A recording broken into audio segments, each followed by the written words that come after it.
কি তোমরা কি করো এনো? হ্যাঁ, কি খেলো? ঘর বানাইতেছো নাকি?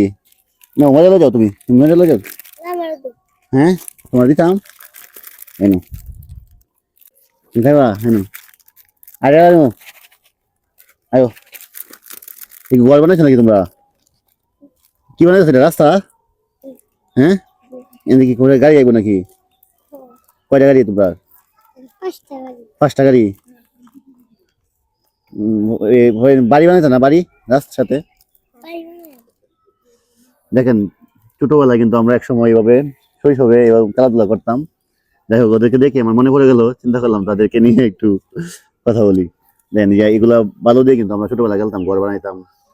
তো এই জন্য শৈশবের স্মৃতিটা তুলে ধরলাম আর কি। কার কার শৈশব এরকম কাটছে সময়টা আমাদেরকে জানাবেন কমেন্ট করে। আর ভিডিওটা অবশ্যই ভালো লাগলে শেয়ার দিয়ে দিবেন, কার দিয়ে শৈশব এরকম কাটছে। সবাই ভালো থাকবেন, আসসালামু আলাইকুম।